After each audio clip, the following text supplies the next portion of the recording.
Microsoft Edge is sending your images back to Microsoft. A massive Department of Motor Vehicles leak. Google can recognize you without using facial recognition. A big story that we missed last week that we're going to touch on, and several important FOSS updates. Welcome to Surveillance Report 138, where we are dedicated to keeping you private and secure with the latest news from the past week. I am Nathan from The New Oil. Henry from TechLore.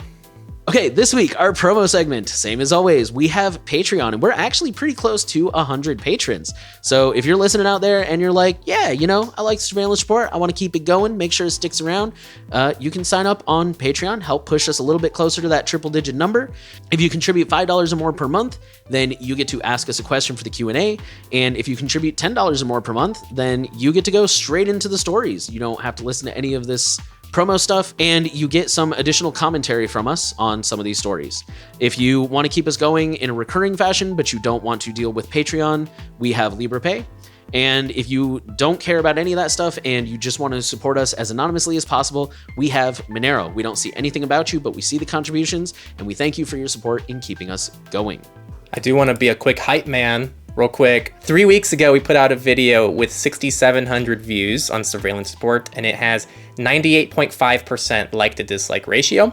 2 weeks ago, we put out a video, 6,100 views, 98% like to dislike ratio. And then last week, we put out a video with 3,700 views, 99% like to dislike ratio. We have 90 patrons, and we're close to 100. So my point is that we have so many of you who love this podcast, and we love seeing this, but also I know that we can also get more patrons and help to support this podcast and keep us growing as well. So 10 people and we can hit 100. So Henry the Hype Man is here and out. And for the record, we know not everybody has disposable income. If that's not you, we understand. But if you do have a little disposable income, help keep us going. Help keep this information accessible for everyone. All right, so this story it definitely has made the rounds a lot. So Microsoft Edge, Microsoft's browser, is supposedly sending images you view online to Microsoft. And here's how to disable that. So let's go through the feature, what happened, and why this is happening. It's frustrating. So Edge has a built-in image enhancement tool that, according to Microsoft, can use super resolution to improve clarity, sharpness, lighting, and contrast in images on the web. The browser now warns that it sends image links to Microsoft instead of performing on-device enhancements. So just to outline here, I don't believe this has been something that has been submitting data to Microsoft without your knowledge, but it now warns you that it will from here on out without doing on-device enhancements. The bigger problem here, though, is Edge's super resolution and other questionable services is that it's enabled by default. So users who are unaware are using this automatically and give the browser permission to send their photos to Microsoft for processing and enhancement. Now, most people probably aren't uploading their own images and having those super resolutionized, but every image that you view online, if it's being super resolutionized, can be collected by Microsoft. Theoretically, there could be a way to tie browsing traffic to individual users, which I think is the real concern here. So upcoming Edge updates will allow you to pick a more balanced way and specify what websites Edge should not process. There are instructions for both of these in the article. So for those of you who use Edge for whatever reason that may be, make sure to go down in the description, check out the sources, and see how to disable that. And here's a final quote here. Microsoft Edge Privacy White Paper explains that the image enhancement feature encrypts the images before sending their URLs to Microsoft servers for processing without including user identifiers, end quote. With that, we'll launch into our data breaches section. We're starting with Have I Been Pwned? Warning of a new Zax data breach impacting 8 million. The firm, that is Zax, previously disclosed a data breach that occurred between November 2021 and August 2022, warning that unauthorized network intruders accessed the personal and sensitive information of about 820,000 customers. However, Data Breach Notification Service Have I Been Pwned listed an additional breach this weekend after being sent a database containing 8.8 million user records. Have I Been Pwned's creator Troy Hunt told Bleeping Computer that this database appears to have been dumped around May 10th, 2020 before the previous breach at Zax. Hunt told Bleeping Computer that the database contains Zax customers' email addresses, usernames, unsalted SHA-256 passwords, addresses, phone numbers, first and last names, and quote-unquote other data. Financial information like credit card and bank account details are not included in this dump, and it does not appear the attackers access this type of data. Unfortunately, Zax had previously initiated a password reset procedure for the breach disclosed in January, but it can be assumed that the remaining 90% of breached accounts that weren't identified as such were not included in the measure, leaving them exposed to account hijacking, credential stuffing, and SIM swapping. A massive vaccine database leak exposes IDs of millions of Indians. On the evening of June 11th, a journalist from the Kerala-based news portal The Fourth reported that a Telegram bot in a channel called Hack4Learn was offering access to the private data of millions of Indians. All a user had to do was put in a phone number or their Indian national ID number, and it would return details including their name, passport number, and date of birth. The data appears to have come from India's CO-WIN vaccination tracking application, which has more than 1 billion registered users. That's insane. Conservative estimates mean at least personal data of several hundred million users was exposed. The bot was shut down as of June 12th, but experts warn that doesn't mean the breach is over, as the owner of the data can find other outlets. UK communications regulator Ofcom says that cybercriminals stole confidential data. The attackers responsible for the MoveIt cyber attack downloaded confidential information from the UK communications regulator about companies it regulates as well as its own employees, adding to a string of victims which include IAGSA's British Airways and the British Broadcasting Corporation, BBC. A limited amount of information about certain companies we regulate, some of it confidential, along with the personal data of 412 Ofcom employees, was downloaded during the attack. We took immediate action to prevent further use of the MoveIt service and to implement the recommended security measures. We also swiftly alerted all affected Ofcom regulated companies, and we continue to offer support and assistance to our colleagues. The article was paywalled, so that's kind of all the information we have. Residia ransomware leaks documents stolen from Chilean army. So, threat actors behind a recently surfaced ransomware attack known as Residia have leaked online what they claim to be documents stolen from the network of the Chilean army. The leak comes after the army confirmed on May 29th that its systems were impacted in a security incident detected over the weekend on May 27th. Days after the attack was disclosed, local media reported that an army corporal was arrested and charged for his involvement in the ransomware attack. Residia ransomware published around 360,000 army documents, and according to them, it's only 30%. The Residia ransomware gang describes itself as a cybersecurity team that aims to help victims secure their networks. The article did not specify the nature of the documents. With that, we'll move on to the big DMV data breach, which is also the result of MoveIt. It says millions of Oregon and Louisiana state IDs stolen in MoveIt breach. The Louisiana Office of Motor Vehicles announced yesterday that they believe all Louisianans with a state-issued driver's license, ID, or car registration likely had their data exposed to the threat actors. This included name, address, social security number, date of birth, height, eye color, driver's license number, vehicle registration information, and handicap placard info. However, the agency says there is no indication that Clop used, sold, shared, or released any of that data, so the stolen data may have been deleted as the ransomware actors promised in their announcement to delete any stolen government data. Nonetheless, millions living in Louisiana should still consider their data at risk. They are advised to take appropriate steps to protect their identity, reset their passwords, place a freeze on their bank accounts, and report any suspicious activities to the authorities and their card issuers. The Oregon DMV released a similar statement and a press release explaining that its MoveIt transfer data breach impacted approximately 3.5 million Oregonians with an ID or driver's license. The authorities have stated that they are in no position to identify specific victims, so all citizens are advised to take precautions and assume their personal data was exposed. The article did not specify what data came from Oregon, but it's probably safe to just assume anything you would find on your driver's license, or like Louisiana, any like car registration, anything that's related. And the last data breach is actually from System76, which you might know as a major Linux laptop computer manufacturer. So major thanks to the listener who tipped us off. If you have any more credible stories for any of you listening, send them to surveillancereport@protonmail.com. You can find that actually nowhere. This was an email sent to some System76 account holders stating an incident in March. According to the email, some customer data was visible in page source code on System76.com pages, but they didn't specify what, except to say it was not credentials. So here's some technical details. One of the technologies that they use on their website is server-side rendering with Nuxt. Several years ago, a caching layer was implemented so that the server-side rendering wouldn't have to use their backend API every time it needed the same information. It worked fine, but front-end technologies shifted and the way it was implemented became outdated. Last year, their team made an update to seemingly unrelated piece of code to fix a deprecation message, no less.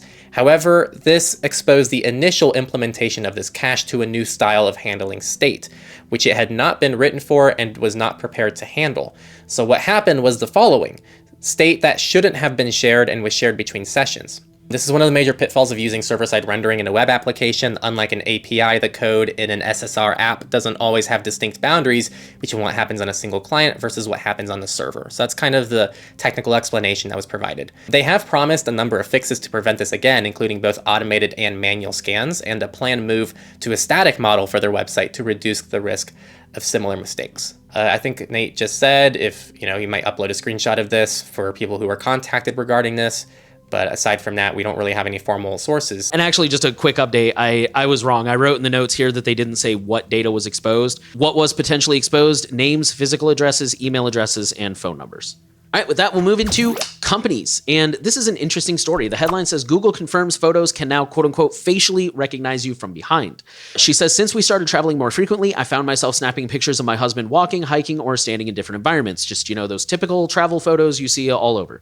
However, those photos were never recognized by Google Photos as pictures of him. Actually, Photos never detected a face there because, well, there is no face, and hence didn't let me manually tag those pictures. Today, however, I was surprised to see that a lot of these pics are now showing up under his face profile in Google Photos. The app is now clearly detecting the back of his head and, even more surprisingly, properly tagging him. How? We reached out to Google and were told that machine learning models have been improved to group people, quote here, group people based on clothing and other visual cues across the photos taken within a similar time frame, unquote. So because I've taken snaps or videos of my husband's face in the same place around the same time wearing the same clothes, Google Photos is now able to detect him in other pictures where his face isn't visible, like from the back. However, the tag here appears a little differently than regular facially recognized pics. It shows with the notice of face available to add, even though a specific face is already recognized. So Google seems to be hedging its bets, doing the work, but still signaling that it might not be 100% right. You can tap to change the person tagged if it's wrong, or remove the tag altogether. This is mostly due to clothing and time span. It remains to be seen if you can fool it by exchanging clothes with someone else. Next one is really quick, and I don't know, there's not much to cover here, but it's a good FYI. So iOS 17 gives you 72 hours, 3 days, to undo an iPhone passcode change. So if you entered an incorrect password, typing on forget password at the bottom of the screen will lead to another screen with a try passcode reset option. Tapping this option allows you to enter the iPhone's previous passcode and create a new passcode, within that 72-hour window, of course. So what they say is, as a safeguard, an option in the Settings app lets you expire the previous passcode immediately so that it cannot be used to reset the new passcode. So you still have the option to not have this feature. Okay, and our last company story is a quick one from Windows. Windows 11 Win32 app isolation security feature is now in preview. So Win32 app isolation uses app container to boost security by mitigating the potential harm caused by compromised applications and protecting the user's privacy. It also ensures that apps are running with low privilege and implements the principle of least privilege to prevent unauthorized access to the user's information without first asking for consent. This prevents malicious apps from seizing control of the entire system, providing an additional layer of defense and safeguarding the system against potential compromise attempts. And now we're going to go into the research section. So the first one is a fun one. So a security expert has defeated Lenovo laptop BIOS passwords with a screwdriver. So a little context, you can set a password to access your BIOS in order to protect certain things on your device and protect features that might allow people to work around your BIOS or your operating system or whatever. New Zealand-based cybersecurity experts at CyberCX have detailed and demonstrated an alarmingly simple way to consistently access older BIOS-locked laptops. In the linked blog post and video demo, an exec at the firm detailed how to short some of the chip pins with a simple screwdriver to access a fully unlocked BIOS. Then all it took was a quick poke around the BIOS settings screen to disable any BIOS password altogether. It's worth pointing out that this bypass demonstration was done on several Lenovo laptops that it had retired from service. The blog shows that the easily reproducible bypass is viable on the Lenovo ThinkPad L440, which launched in Q4 of 2013, and the Lenovo ThinkPad X230, which launched in 2012. Other laptop and desktop models and brands that have a separate chip where passwords are stored may be similarly vulnerable. So shorting these chip pins requires something as simple as a screwdriver tip being held between two of the chip legs. Then once you enter the BIOS, you should find that all the configuration options are open to being changed. There is said to be some timing that's required to do this, but the timing isn't super tight, so there is some latitude. You can even watch the video to see what some of the technique is for educational purposes. CyberCX says that the most modern machines with the BIOS and the EEPR ROM EEPROM packages, which is the name of the chip in one Surface Mount D SMD, would be more difficult to hack in this way, requiring an off-chip attack. The cybersecurity firm also said that some motherboard and system makers do indeed already use an integrated SMD. Those particularly worried about their data rather than their system should implement full disk encryption to prevent an attacker from obtaining data from the laptop's drive. Our next bit of research says SMS delivery reports can be used to infer recipient's location. I'm going to quote a bit of the article here.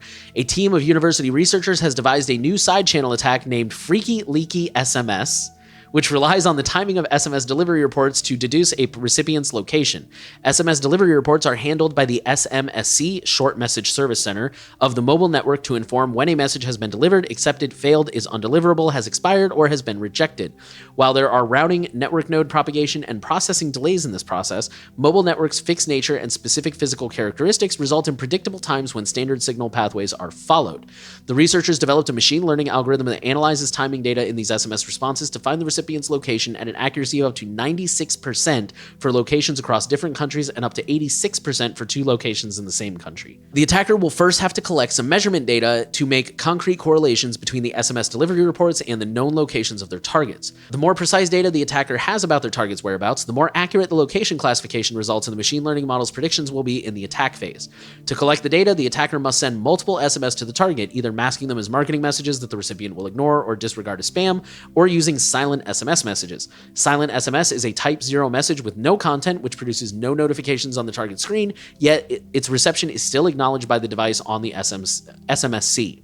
So there's a full breakdown in the article of their exact methodology, how they set this up, how they, what the results were. But skipping all the way down to the very end, it says, although the attack involves tedious preparatory work, isn't trivial to carry out, does not work well under all circumstances, and has several practical limitations, it still constitutes a potential privacy risk for users. My first thought was, and I could be wrong about this one, but I feel like this is a good argument for not using SIM numbers if you're able to use like voice over IP instead. I don't think it'd that work. would be my first thought. Is like, no. What's up? I don't think it'd work because with a VoIP service, they're going to be handling the SMS on their server end, and they're going to be supplying it to you via their own. So there's a middleman here, and all they're going to be able to see is the time it would take to hit like Google servers if you're using Google Voice, or MySudo servers if you're using MySudo. So it wouldn't work on the attacker's end. Like they wouldn't be able to trace you this way. No, the same no, because this is dependent on these messages arriving to you and where you are at. Whereas with something like MySudo, they're the ones handling the actual SMS protocol, and they're just delivering that to you via the web. So okay, so yeah, then that would be a good defense there. If you are in an area where you can get voice over IP, then that would be a good defense here. RDP Honeypot targeted 3.5 million times in brute force attacks. So this is a remote desktop connection software. So remote desktop connections are so powerful, a magnet for hackers, that an exposed connection can average more than 37,000 attacks every day from various IP addresses. During this phase, the attacks are automated, but once they get the right access credentials, the hackers start searching for important or sensitive files manually. This was a 3-month window of data. The whole year totaled 13 million login attempts, and the article lists some common username attempts. Lots of other interesting patterns and stats, but this is just a good reminder of how crucial metadata can be, and how just having the encryption and the end-to-end encryption that we normally talk about is enough for certain things, but maybe not for everything. All right, with that, we'll jump into politics, and we're gonna, this is kind of an older story. We saw this story last week, but somehow it slipped both of our minds to put it in the show notes. So we're just gonna go ahead and catch up on it real quick here. This article says, criminalization of encryption, the 8 December case. This happened in December of 2020. The important thing to note here is that this concerns a case in France where some people were arrested, not because of all this privacy stuff we're about to talk about, but this privacy stuff is being used as evidence, quote unquote evidence, to paint them as suspicious, and they have something to hide. Quoting the article, this article was written on the basis of information relating to the so-called 8 December case, in which 7 people were indicted for, quote, association of terrorist criminals in December of 2020. Their trial is scheduled for October of 2023. This will be the first counter-terrorist trial targeting the ultra-left since the fiasco of the Tarnac case. I don't know what that is, for the record. I apologize. The charge of terrorism has been roundly rejected by the defendants. The defendants denounce a political trial, an incriminating investigation, and a lack of evidence. In particular, they point to decontextualized statements and the use of trivial facts, such as sports and digital activities, reading and listening to music, etc., as evidence against them. All members contacted adopted a clandestine behavior with increased security of means of communication, such as encrypted applications, Tails operating system, Tor protocol enabling anonymous browsing on the internet, and public Wi-Fi. That came from the General Director for Internal Security. And then the investigating judge said all members of this group were particularly suspicious, only communicating with each other using encrypted applications, in particular Signal, and encrypting their computers and devices. This outlet, La Quadrature de Net, has been alerted to the fact that in the context of the 8 December case, not only the use of encrypted communications encryption tools, such as WhatsApp, Signal, Proton Mail, Silence, etc., but also the possession of technical documentation and the organization of digital hygiene training courses are being used to quote-unquote demonstrate a so-called clandestine behavior that can only be explained by the terrorist nature of the group. Here are just some of the practices that are being misused as evidence of terrorist behavior. The use of applications such as Signal, WhatsApp, Wire, Silence, or Proton Mail to encrypt communications. Using internet privacy tools such as VPNs, Tor, or Tails, protecting ourselves against the exploitation of our personal data via services such as EOS, Lineage OS, and F-Droid, encrypting digital media, organizing and participating in digital hygiene training sessions, and simple possession of technical documents. And then the last quote here is, the emphasis put on encryption offers another advantage to the police narrative building objective. It is used as an alibi to explain the lack of evidence of a supposed terrorist plot. The police thus justifies the evidence exists, but it cannot be deciphered. How convenient. So yeah, this is turning into a really huge case. It was big news last week. I'm sorry that we missed it, but in case anyone else has missed it, this is something we'll be keeping our eye on, and it's really unfortunate. Well, on the positive news front, EU votes to ban AI in biometric surveillance, requires disclosure from AI systems. So the updated draft of the AI Act law includes a ban on the use of AI in biometric surveillance and requires systems like OpenAI's ChatGPT to reveal when content has been generated by AI. While the draft is still non-binding, it gives a strong indication of how EU regulators are thinking about AI. The new changes to the European Commission's proposed law, which have not yet been finalized, intend to shield EU citizens from potential threats linked to machine learning technology. Our next headline says, you're owed money from a Google class action lawsuit settlement. The article says, if you Googled anything between 2006 and 2013, then Google owes you money for violating your privacy. Those are the terms of a class action lawsuit that Google has settled for $23 million. The current estimated payout is about $7.70 per person. Of course, that number could go up or down before it's all over. If fewer people than expected file claims, the payout will go up. But if more people than expected file claims, the amount will go down because more people are sharing the settlement money. The deadline to file a claim is July 31st. Instructions are in the article for those who care. It's unclear if this suit applies only to residents of Washington state because this is a Washington-based outlet, or if it's all US residents. The article didn't really specify, but I'm sure there's more details on the website. So the final thing is a little bit more slightly positive news. Ohio Senate has moved to criminalize secretly tracking people with AirTags and similar devices and apps. So violators could be charged with a new first-degree misdemeanor offense of the illegal use of a device or application, resulting in up to 180 days in jail. If the individual holds a prior conviction of menacing by stalking, the charge could escalate to a fourth-degree felony, resulting in 6 to 18 months in jail. And with that, we'll move into the free and open source section. There's nothing super explosive in here, but there is a lot of interesting updates. So we'll start with probably the biggest one is Debian 12 has been released. This one is codenamed Bookworm. So there's a ton of updates. The article we linked actually lists all of the things that are new. It's mostly just, updating to newer packages by default, which I like Debian as much as the next guy, but let's be real, that's something they tend to struggle with. So newer packages, some new desktop environments. There's some new languages that they support. They now include support for Secure Boot, which is super awesome. There's support for 9 architectures and several popular cloud computing services like AWS. And again, there's way more details in the link. And I know I keep mentioning them, but the Linux Experiment did a whole video, I think last week, about Debian 12, so it should be pretty easy to find at this point in time. Check those out if you want to know more. All right, next one, they took a page from Mullvad and they didn't even include what the service is in the headline. It is Proton. This is about Proton. So the headline is, we are changing the price for monthly unlimited plan subscriptions. Proton Pass premium features will soon be included in the Proton Unlimited plan, together with the premium features of their encrypted cloud storage, email calendar, and VPN services. They believe this significantly adds to the plan's value. At the same time, Proton is also contending with higher costs, particularly much higher server and electricity costs impacting their data centers in Switzerland. They said, for these reasons, we're changing the price for new Proton Unlimited monthly subscribers from $11.99 a month to $12.99 a month, effective July 1st, 2023. It's important to note that there is no price increase for 1 year or 2-year Proton Unlimited subscriptions. Furthermore, there will be no price increase for existing subscribers to the 1-month unlimited plan. So the next story comes from F-Droid, who is releasing a progressive web app client. We've created a prototype of a progressive web app for browsing F-Droid repositories. It's built with Flutter, which is really good for working in rapid development cycles. It also allows us to make it look and feel like a modern Android app. As a trade-off, the web app is pretty big in size, so depending on your internet connection speed, loading it for the first time might take a while. Flutter is also notorious for trying to connect to Google services, and we couldn't figure out how to make the app GDPR compliant just yet, so be aware of that. Since it's just an early prototype, it's nowhere near as complete as our official Android app. Right now, it only has some of the most basic features, displaying basic repo information, providing a link or QR code for adding the repo to your client, browsing and searching for apps, displaying app details, and app downloads. F-Droid repositories themselves are deployed like websites, so naturally it's possible to deploy this web app into any F-Droid repo and instantly make it browsable on the web. We're considering adding an option for deploying it automatically to our tools for managing F-Droid repositories. The tooling that runs the F-Droid community can easily be applied to other platforms like iOS. Our team came up with an experimental solution for shipping iOS apps using F-Droid repos, so our new PWA opens up an opportunity to explore how F-Droid could offer a tiny taste of freedom to iOS users.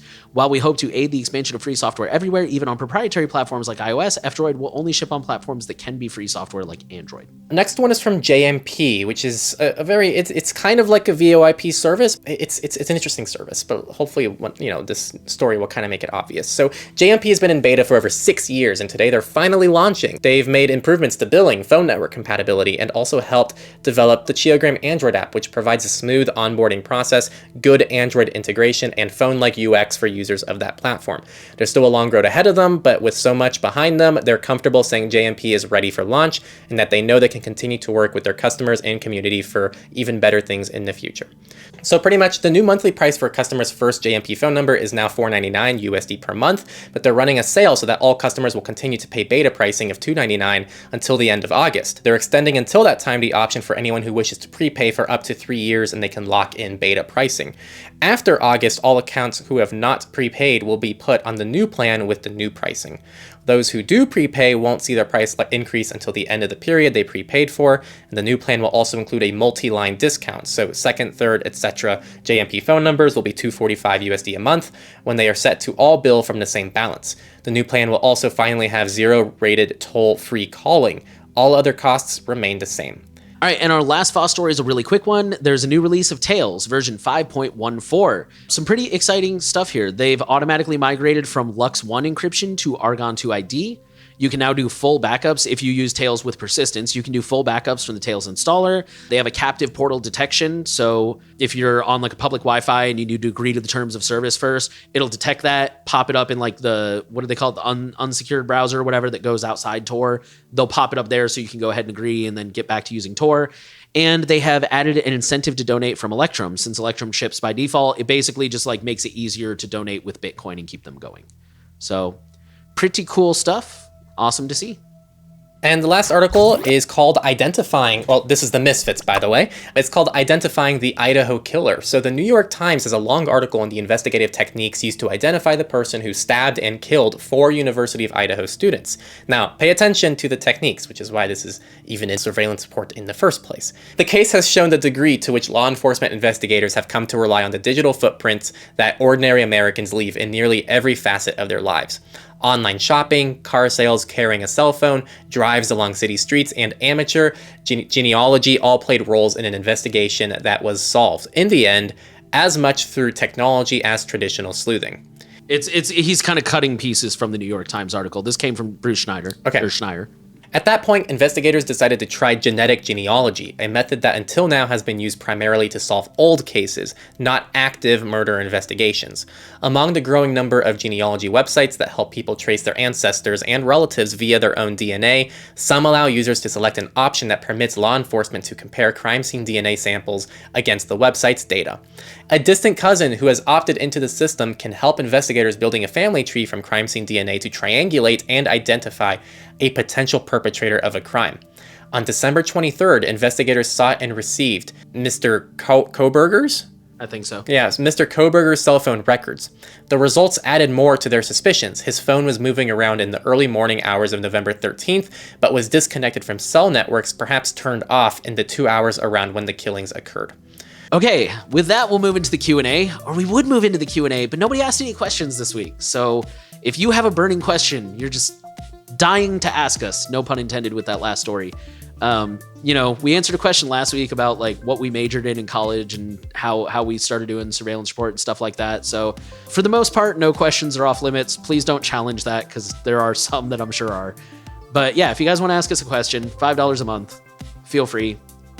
Two birds with one stone. You get us closer to 100 patrons and hit that awesome milestone, and you get to ask us a question. Hype Man Henry's excited.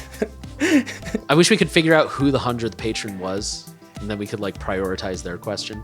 I mean, we can use the honor system. Like if you're like the 100th patron, we'll give you a virtual hug. A virtual hug. We'll use the trust system for this virtual hug. That's how much we love all of you. But in lieu of questions, we'll go ahead and wrap this up. I know we get a little long on those questions sometimes, so this will probably be a shorter week because we don't have those. So we talked about Edge sending your images back to Microsoft. Got to be aware of that. Massive DMV leak. Leaks, as always, every single week, almost. So be sure to protect yourselves. Google can recognize you without a face. Technology is advancing heavily. We updated you on that whole December 8th case, and we'll continue to update you if we hear any more about that, as well as FOSS updates. We bring those to you every single week as we have them. So I already harped on Patreon, so I'm not going to harp on that anymore. But again, if you aren't into Patreon, totally get it. There's LibrePay. It's recurring, so you don't have to think about it if you just want something that's set and forget. And if you want maximum privacy, we, of course, have Monero. Every little bit helps. Thank you guys so much. We appreciate all your support in keeping us going. Yeah, just so you guys know, like I work a full-time job. Henry's got other stuff going on. That's where this support goes, especially the new oil side of things. We don't make a whole lot of money. This is stuff that helps us become less dependent, at least helps me become less dependent on day jobs, dedicate more time and energy to this. So yeah. And we do have plans that we want to expand surveillance support a little bit too. So yeah. We were actually talking about that before recording. We would like to, I don't want to give too much away, but we would like to expand things and bring you guys more stuff. And that's going to take time. That's going to take energy. That's going to take, software, all these things that, software, resources, leading edge, proprietary, it's surveillance report software. I'm kidding. Yes, we're going to make our own OS. I'm kidding. Just in case I keep that in, I'm kidding. Anyways, thank you guys for listening to the Surveillance Report. As always, the final thing we want to ask of you, share the podcast around, especially if there's a particular story you know somebody would be into. Go ahead and timestamp that, send it to them, be like, hey man, check this out. Make sure you are subscribed so you keep getting updates. Give us a rating if you're on a platform where that's an option. Go ahead and leave a comment. We are trying to reach as many people as possible, and everything you do helps, especially if you're on a platform with an algorithm, helps those realize that people like this content and shares it with more people. We're trying to reach as many people as possible with the privacy, and you can help us do that. So thank you again for listening, and we'll see you next week.